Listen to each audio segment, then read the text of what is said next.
Everyone, welcome to my channel. I am starting a series of lectures based on series and parallel combination of resistors. So in the initial lecture series, I will solve questions related to foundation level and also board level, that is nearly to class 10. And then slowly from lecture 5 or 6, I will move to the questions of nearly class 12 level and then NEET level and JEE level. So if you are in class 10, then watch this lecture series till lecture number 5 or 6, and if you are in class 12, then watch this series till end. Okay, so at the end of the lectures we will also see some tricks to solve this kind of questions. Okay, so let us start with the series combination of resistors. So आपको थोड़ा basic जो है वो पता होना चाहिए कि series combination में क्या होता है. So here you can see there are 3 resistors, that is resistor number 1 of 10 ohm, resistor number 2 of 20 ohm and resistor number 3 of 30 ohm are connected end to end. That is, there is only one path available for the current to flow, that is they are connected in series, they are connected in line. So this kind of combination is called series combination, that is the current drawn from the battery will pass from all these 3 resistors. तो हर एक student को एक query होती है कि sir जैसे आगे बढ़ता जाएगा तो करंट कम नहीं होता जाएगा. करंट का मतलब होता है एक सेकेंड में कितना चार्ज फ्लो होता है. तो यहाँ चार्ज का फ्लो सेम है, बट उस चार्ज के पास कुछ एनर्जी है. तो वो जो एनर्जी है वो एनर्जी थोड़ी यहाँ यूज़ होगी, थोड़ी एनर्जी यहाँ यूज़ होगी और थोड़ी एनर्जी यहाँ यूज़ होगी. तो जो भी एनर्जी वो चार्ज, फॉर एग्ज़ाम्पल यहाँ से वो 120 जूल पर कूलम, क्योंकि वोल्टेज है उसको हम जूल पर कूलम भी बोलते हैं. तो लेट्स से 1 कूलम चार्ज पास हो रहा है यहाँ से और 1 ampere current for an example. तो अगर 1 एम्पियर करंट फ्लो हो रहा है उसका मतलब है हर सेकंड 1 कूलम चार्ज बैटरी में से निकल रहा है और हर एक कूलम के पास वो 120 जूल की एनर्जी है. तो जो वो 120 जूल की एनर्जी लेगा उसमें से कुछ एनर्जी यहाँ यूज़ होगी, कुछ एनर्जी 20 ओहम में यूज़ होगी और कुछ एनर्जी यहाँ यूज़ होगी. तो उसकी एनर्जी यूज़ होगी, यानी कि जो वोल्टेज है उसके कुछ हिस्से हो जाएंगे. फॉर एग्ज़ाम्पल यहाँ जो वोल्टेज ड्रॉप यानी एनर्जी ड्रॉप हुआ उसको मैं V1 बोलता हूँ, यहाँ जो हुआ उसको V2 और यहाँ जो हुआ उसको V3. तो जो नेट पोटेंशियल ड्रॉप हुआ है यहाँ उसको हम लिख सकते हैं V1 plus V2 plus V3, that is V is equals to V1 plus V2 plus V3. This is called the net potential drop across this resistors. तो चार्ज का फ्लो रेट सेम रहेगी, हर सेकंड जितना charge पास होता है सब में से सेम होगा, बट उस चार्ज के पास जो एनर्जी है उसका यूज़ जो है वो हर रेजिस्टर में उसके रेजिस्टेंस पर डिपेंड करेगा. क्योंकि हमें पता है V is equals to IR ohm's law में से. तो I तो सब में सेम है, एनर्जी यूज़ होगी वो रेजिस्टेंस पर डिपेंड करेगी. क्यों? क्योंकि हर एक में करंट तो सेम है, यानी कि 30 ओहम वाला रेजिस्टर सबसे ज़्यादा एनर्जी यानी कि वोल्टेज का यूज़ करेगा, राइट. और आप पास में देख सकते हैं यहाँ हमने सेम रेजिस्टर्स को पैरेलल में कनेक्ट किया है, राइट. तो यहाँ 10 ओहम है, फिर 20 ओहम है और 30 ओहम, सारे को हमने पैरेलल में कनेक्ट किया है. अभी पैरेलल का मतलब क्या होता है? पैरेलल का मतलब ये है कि सारे रेजिस्टर्स को हमने एक जंक्शन, यानी यहाँ है जंक्शन. जंक्शन से क्या होता है? रेलवे में जंक्शन से क्या होता है कि एक जंक्शन से अलग अलग गांव में, अलग अलग जगह में, डिफरेंट सिटीज़ में ट्रेन निकलती है. तो सिमिलरली जो भी चार्ज बैटरी में से निकल के यहाँ आएगा, that charge will divide into 3 parts depending upon the value of resistance, right. यहाँ हम देखते हैं कि 30 ओहम रेजिस्टेंस है और यहाँ 10 है. तो यहाँ रेजिस्टेंस कम है तो सबसे ज़्यादा चार्ज 10 में फ़्लो करेगा, यानी सबसे ज़्यादा करंट 10 में फ़्लो करेगा और सबसे कम 30 ओहम में फ़्लो करेगा, लेकिन करंट सब में फ़्लो करेगा. अभी जैसे मैंने थोड़ी देर पहले बोला कि जो सारे चार्ज है उसको कुछ एनर्जी लेके आएंगे बैटरी में से. तो सिमिलरली यहाँ पे जो भी चार्ज एंट्री लेगा सबकी एनर्जी सेम होगी। तो सब चार्ज क्योंकि बैटरी से डायरेक्टली जुड़े हुए हैं, जैसे इसको मैं काट देता हूँ तो ये दोनों को कोई फ़र्क नहीं पड़ेगा। जैसे यहाँ से कनेक्शन काट दिया तो इसको कुछ फ़र्क नहीं पड़ेगा। क्यों? क्योंकि वो तो डायरेक्टली बैटरी से कनेक्ट किया है। इसको भी हमने डायरेक्टली बैटरी से कनेक्ट किया है और इसको भी डायरेक्टली बैटरी से कनेक्ट किया है, यानी कि सारे रेजिस्टर्स बैटरी से डायरेक्टली कनेक्टेड है। ये ऐसा सिचुएशन हुआ कि यहाँ पे एक वाटर टैंक लगाया है और उस वाटर टैंक पे मैंने यहाँ एक छेद किया है, एक छेद यहाँ है और एक छेद यहाँ है। तो हर एक रेजिस्टर्स को, यानी हर एक यहाँ जो नल लगाया है, छेद लगाया है, वो सब को एक समान यानी इक्वल एनर्जी मिलेगी due to this level of the water, right. So हर एक को सेम प्रेशर मिलेगा। तो अगर तीनों होल का डायामीटर सेम है तो पानी का फोर्स सेम रहेगा। अगर एक का डायामीटर थोड़ा बड़ा है तो पानी का फोर्स कम हो जाएगा, लेकिन पानी ज़्यादा बहेगा। क्यों? क्योंकि रेजिस्टेंस कम है। तो सबको जो प्रेशर मिलेगा ऊपर से वो सेम मिलेगा।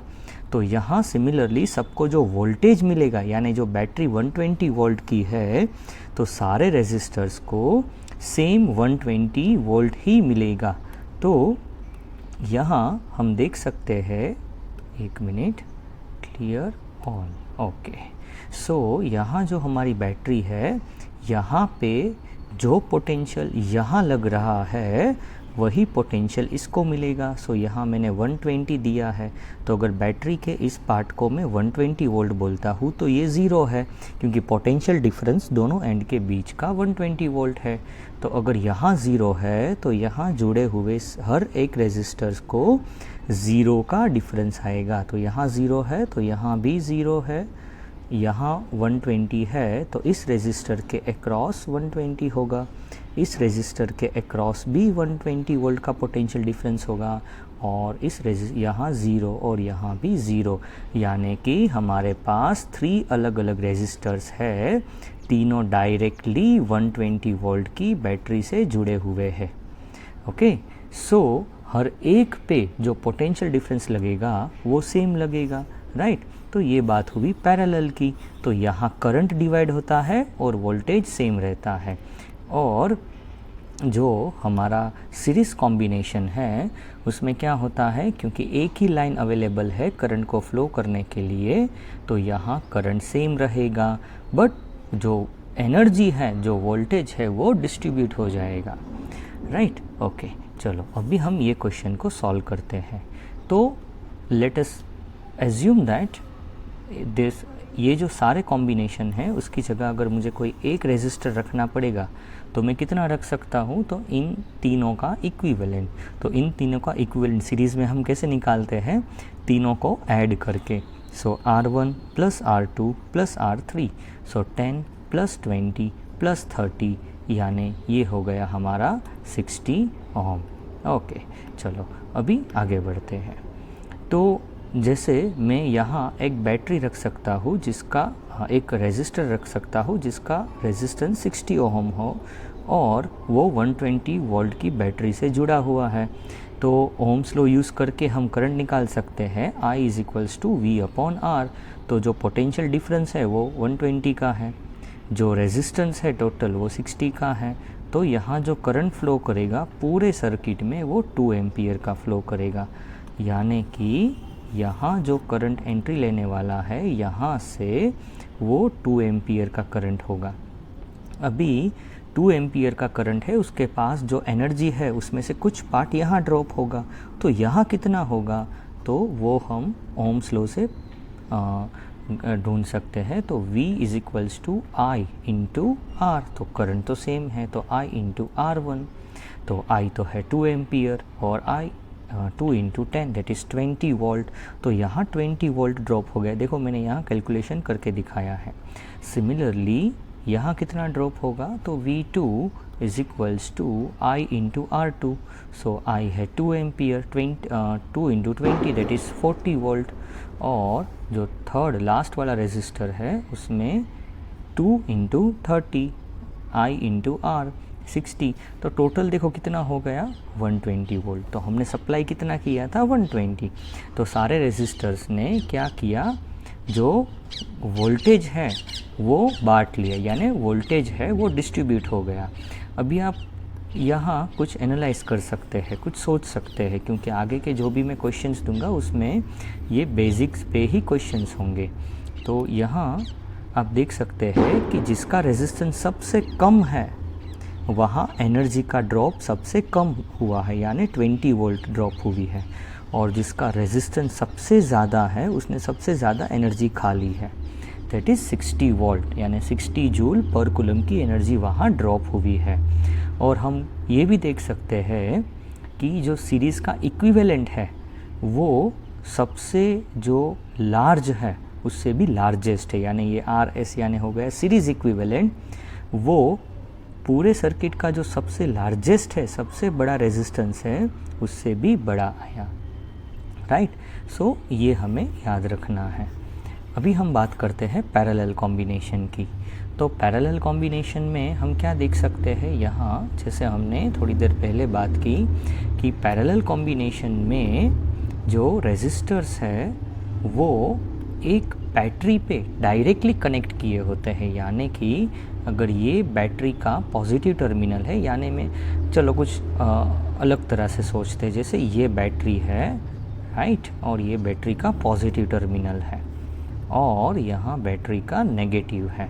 तो मैंने एक रेजिस्टर लिया और बैटरी से डायरेक्ट कनेक्ट कर दिया, फिर दूसरा रेजिस्टर लिया, उसको भी मैंने बैटरी से डायरेक्ट कनेक्ट कर दिया। तो यहाँ हो गया ये पैरेलल कॉम्बिनेशन। तो पैरेलल कॉम्बिनेशन में रेजिस्टर्स बैटरी से डायरेक्टली जुड़े हुए होते हैं।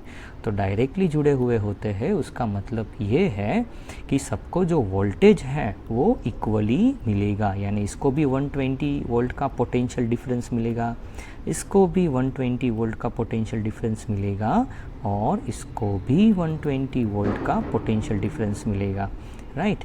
तो यहाँ कहीं सारी मेथड है, जैसे हम सर्किट का पूरा करंट निकाल दें, राइट। सपोज़ इन तीनों का कुछ इक्विवेलेंट रेजिस्टेंस हमें मिलता है, तो मैं इसे लिख सकता हूँ कि इन तीनों के बराबर कुछ मेरा एक रेजिस्टेंस मिला, जिसको मैं बोल देता हूँ RP, वो हमें फाइंड करना है। और इस RP को मैंने कनेक्ट किया है 120 वोल्ट की बैटरी के साथ। तो मैं कैसे फाइंड कर सकता हूँ, तो सपोज़ यहाँ कुछ करंट I फ्लो हो रहा है, तो ओम्स लॉ यूज़ करेंगे, V is equals to IRP। तो RP क्या हो जाएगा, RP हो जाएगा V अपॉन I, राइट। तो वोल्टेज मुझे पता है, अगर मैं करंट फाइंड कर लेता हूँ तो मुझे जो है वोल्टेज भी इक्विवेलेंट रेजिस्टेंस भी पता चल जाएगा। तो यहाँ हम देखते हैं कि एक मिनट, हाँ, तो यहाँ हम देख सकते हैं कि ये करंट I1 लेता है, तो I1 ओम्स लॉ यूज़ करते हैं V अपॉन R1, क्योंकि पोटेंशियल ड्रॉप तो सेम है, यानी यहाँ आप देख सकते हैं, यहाँ मैंने कैलकुलेट करके रखा है, तो यहाँ 120/10, सो यहाँ पे 12 एम्पियर करंट फ्लो होगा, राइट। यहाँ है 120, यहाँ I2 फाइंड करना है, तो I2 120 बाई उसका रेजिस्टेंस 20, तो कितना फ्लो करेगा, 6 एम्पियर फ्लो करेगा, राइट। तो जो सेकेंड वाला रेजिस्टर है उसमें 6 एम्पियर फ्लो करेगा, वैसे ये जो थर्ड वाला रेजिस्टर है उसमें कितना फ्लो करेगा, तो same I3 is equals to V/R3, क्योंकि हर एक में पोटेंशियल डिफरेंस तो सेम है, तो 120/34 एम्पियर। अब यहाँ क्या देखते हैं हम लोग, जिसका सबसे कम रेजिस्टेंस है उसमें सबसे ज़्यादा करंट फ्लो हो रहा है, और जिसका सबसे ज़्यादा रेजिस्टेंस है उसमें कम करंट का फ्लो होगा। तो टोटल करंट कितना फ्लो हुआ, तो I is equals to I1 plus I2 plus I3, आप सबको ऐड करेंगे तो आपको मिलेगा 22 एम्पियर। तो यहाँ हमें इसका इक्विवेलेंट चाहिए, तो equivalent of parallel combination is voltage, कितना वोल्टेज है 120, और कितना करंट आया टोटल 22 एम्पियर। आप इसको सॉल्व करेंगे तो आपको आंसर क्या मिलेगा, आपको जो मिलेगा वो मिलेगा ये वाला, यहाँ 5.45 ओहम, क्योंकि इसको आप सॉल्व करिए, देखो ये हो गया हमारा 260 ज़ा और ये हो गया 211 ज़ा। तो हमारा ये रेजिस्टेंस आ गया 60/11 ओम।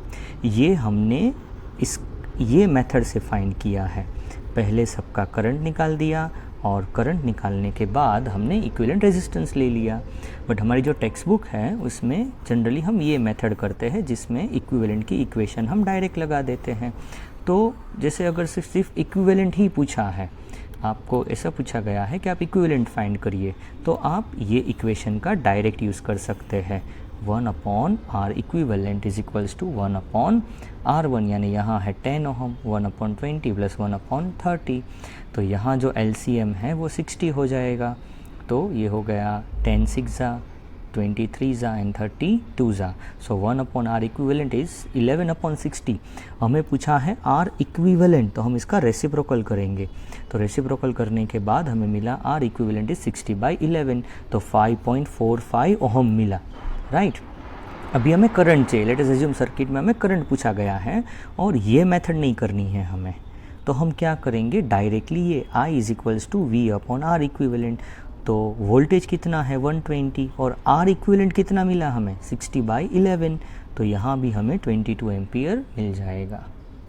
यहाँ पे कुछ लॉजिक हमें ढूंढना है कि करंट डिवाइड कैसे हो रहा है, कौन से रेशियो में डिवाइड हो रहा है, क्योंकि आगे जाके फाउंडेशन या एडवांस लेवल के क्वेश्चंस आपको बोर्ड में भी आ सकते हैं कभी कभी। तो हम थोड़ा लॉजिक ढूंढने की ट्राई करेंगे, right.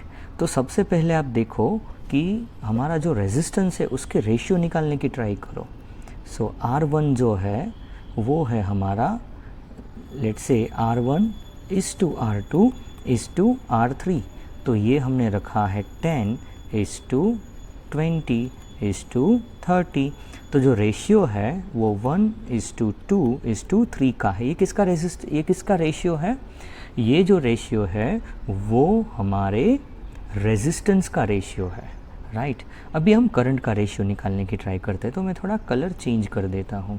So let us assume कि यहाँ जो करंट फ्लो हो रहा है वो हो रहा है हमारा I1 is to I2 is to I3। तो फर्स्ट में करंट कितना है 12 एम्पियर, सेकेंड में करंट कितना है 6 एम्पियर और थर्ड में कितना करंट है 4 एम्पियर। सबको 4 से डिवाइड करो, हम सिंपलेस्ट रेशियो में कन्वर्ट करने की ट्राई करेंगे। तो ये हो जाएगा 3 इज़ टू, नहीं 4 से तो डिवाइड नहीं होगा ये, तो क्योंकि ये 12 इज़ टू 6 इज़ टू 4 है।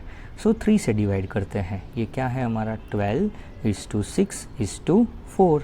तो जो इसको हम 3 से डिवाइड करते हैं तो 4 इज़ टू 2, 3 से भी नहीं होगा।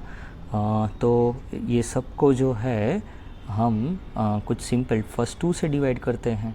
तो ये हो जाएगा 6 इज़ टू, यहाँ जो है ये हो जाएगा 3 इज़ टू 2। तो जो हमारा जो रेजिस्टेंस का रेशियो है वो मिला था हमें 1 इज़ टू 2 इज़ टू 3 में, और जो करंट का रेशियो है वो हमें 6 इज़ टू 3 इज़ टू 2 में मिला। यानी जो सबसे कम रेजिस्टेंस है उसमें सबसे ज़्यादा करंट जाएगा। ओके, सो ये बात हमें ध्यान रखनी है और ये सेम लॉजिक हम यहाँ भी यूज़ करने वाले हैं और इसके बाद के वीडियो में भी। ओके, चलो अभी मिक्स सर्किट करते हैं हम लोग। तो मैं सब क्लियर कर देता हूँ। चलो, सो यहाँ हमें जो सर्किट दी है वो मिक्स कॉम्बिनेशन है, थर्ड वाली सर्किट। थोड़े हैंड राइटिंग अच्छे नहीं लगे तो उसके लिए सॉरी। सो यहाँ ये सिंपलेस्ट सर्किट मैंने खुद बनाई है, राइट। सो एग्जांपल्स मैंने खुद फ्रेम किए हैं। So let's continue.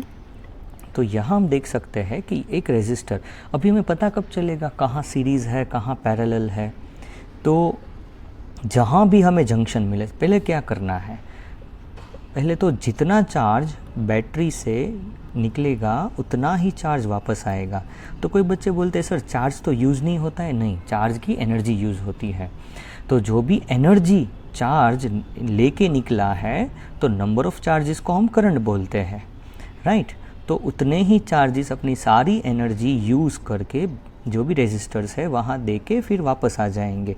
तो जितना करंट बैटरी में से निकला उतना वापस, राइट। अभी जो करंट यहाँ से पास होगा वो करंट यहाँ से डिवाइड होगा। क्यों? यहाँ जंक्शन आ गया, तो जहाँ भी आपको जंक्शन मिलता है वहाँ वो पैरेलल कॉम्बिनेशन हो गया। तो ये वाला जो है वो हमारा पैरेलल कॉम्बिनेशन हो गया। यहाँ से करंट लेट से I1 जा रहा है, तो यहाँ फिर वो I1 हो गया, फिर यहाँ से वो I2, सो यहाँ वो I2 आया, फिर जंक्शन आया, तो यहाँ I1 और I2 वापस जुड़ेगा और वो फिर से I1 प्लस I2 मिलके I हो जाएगा और बैटरी में चला गया। तो हम यहाँ से स्टार्ट कर सकते हैं क्योंकि ये इजी पार्ट है। देखो यहाँ हम देख सकते हैं कि ये दोनों पैरेलल है। अगर ये दोनों पैरेलल है तो हम डायरेक्ट पैरेलल कॉम्बिनेशन की इक्वेशन यूज़ कर सकते हैं, या फिर हम डायरेक्टली ऐसे भी कर सकते हैं कि R equivalent of parallel combination is equals to R1 R2 by R1 plus R2। अगर दो रेजिस्टर है तो हम ये इक्वेशन का डायरेक्ट यूज़ कर सकते हैं। ओके, तो यहाँ आप देख सकते हैं मैंने पूरा कैलकुलेशन करके दिखाया है। ओके, सो यहाँ R2 और 3, मैंने क्यों 2 और 3 लिखा है? क्योंकि 2 और 3 दोनों पैरेलल में है, तो उसका जो इक्विवेलेंट हमें मिलता है 10 into 20 by 10 plus 20, that is 20 by 3 ohm.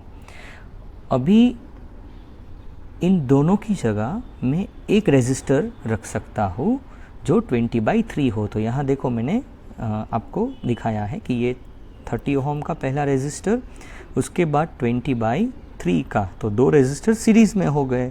क्योंकि यहाँ के जब करंट यहाँ आएगा और इसकी जगह में एक रेजिस्टर रखता हूँ तो क्या हो जाएगा? वो सीरीज़ हो जाएगा।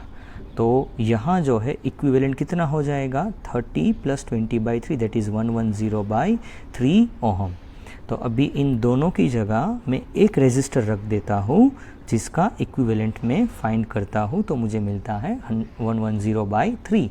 तो अभी हम ये सारी जो सिस्टम है उसके बदले एक रेजिस्टर रखेंगे, राइट। तो यहाँ मैंने रख दिया है 110 बाई 3 ओहम और वो 120 वोल्ट की बैटरी से कनेक्ट किया है। तो करंट कितना निकलेगा? तो I is equals to V upon R। Total potential difference कितना है? 120। टोटल सर्किट का रेजिस्टेंस कितना है? 110 बाई 3। तो हमें मिलता है 3.27 और 36 बाई 11 ओहम, राइट। वो हमारे कन्वीनियंट के अकॉर्डिंग हम लिख सकते हैं। सो यहाँ अभी हम पोटेंशियल डिफरेंस फाइंड करने का ट्राई करेंगे, राइट। तो अभी क्या हुआ कि यहाँ पे जो करंट आ रहा है, the current that we have seen here, that is how much current is coming here, that is nearly 3.27 ampere. तो 3.27 एम्पियर यहाँ आएगा, तो यहाँ पोटेंशियल ड्रॉप कितना होगा? तो हमें पता है यहाँ एनर्जी कितनी ड्रॉप होगी, तो हमें पता है V is equals to I into, क्योंकि इसको 1 बोलते हैं तो I इंटू R1। तो टोटल करंट यहाँ से कितना पास होगा? तो टोटल करंट पास हो रहा है हमारा यहाँ से 36 बाई 11 एम्पियर। तो 36 बाई 11 एम्पियर इंटू 30, सो यहाँ मैंने कैलकुलेट करके दिखाया है 36 by 11 into 30, that is 98.18 volt. अभी ये दोनों तो पैरेलल है, अगर ये दोनों पैरेलल है तो इन दोनों के बीच का पोटेंशियल डिफरेंस सेम होगा। तो टोटल हमने लेट्स से हमने दो ही रेजिस्टर लगाए हैं और 120 वोल्ट लगाया है, तो यहाँ अगर 98.18 ड्रॉप हो गया है तो बचा कितना? तो 120 में से हम 98.18 को निकाल देते हैं, तो कितना बचा हमारा? यहाँ मैंने लिख के रखा है 21.82, यानी कि इन दोनों के बीच का पोटेंशियल डिफरेंस 28.82 हो गया। अगर इतना पोटेंशियल डिफरेंस हमें मिल गया है तो हम इन दोनों में से करंट भी निकाल सकते हैं। तो करंट कैसे निकालेंगे हम इन दोनों में से? तो यहाँ आप देख सकते हैं कि मैंने वो भी कैलकुलेट करके आपको दिखाया है। I1 ऊपर से करंट कितना होगा? तो V अपॉन R, तो 21.82 अपॉन 10, 2.182। और यहाँ कितना करंट होगा? तो दोनों के बीच का पोटेंशियल डिफरेंस तो सेम है, तो V बाई R, तो 21.82 बाई 20, दैट इज़ 1.091, राइट। अभी हम क्या करेंगे? 1.0 क्या है? हाँ 91 है, ओके, बाई, तो आप इन दोनों का टोटल करिए, डिवीजन नहीं है, इन दोनों का मैंने टोटल किया तो टोटल कितना मिला मुझे 3.27 ही मिला। यानी ये सर्किट में यहाँ पे 3.27 एम्पियर करंट एंटर करता है और यहाँ से बाहर भी कितना निकलता है 3.27 एम्पियर। और आप देख सकते हैं ये दो जो रेजिस्टर्स है उनका जो रेशियो है वो 1:2 का है, यानी एक 10 का है एक 20 का है। तो रेजिस्टेंस का जो रेशियो है वो 1:2 का है, बट जो करंट का रेशियो है वो रिवर्स हो गया, वो हो गया हमारा 2:1, राइट। वो रेशियो क्या हो गया हमारा 2:1। तो यहाँ हम देख सकते हैं कि जिसका रेजिस्टेंस कम है ऊपर वाला उसमें ज़्यादा करंट जाएगा और जिसका रेजिस्टेंस ज़्यादा है उसमें कम करंट जाएगा। तो अभी हम मिलेंगे हमारे जो नेक्स्ट लेक्चर है उसमें, और लेक्चर 2 में हम सर्किट को थोड़ा सा कॉम्प्लेक्स करेंगे, राइट। तो यहाँ जो एक सर्किट है आप स्क्रीनशॉट लेके सॉल्व कर सकते हैं, राइट, और नेक्स्ट लेक्चर में आप वेरीफाई कर सकते हैं। और यहाँ अगर आपको कुछ भी मिस्टेक लगे तो आप कमेंट में मुझे बता सकते हैं, और अगर लेक्चर अच्छा लगा तो आप शेयर करिए और मुझे कमेंट में बता सकते हैं। Have a nice day.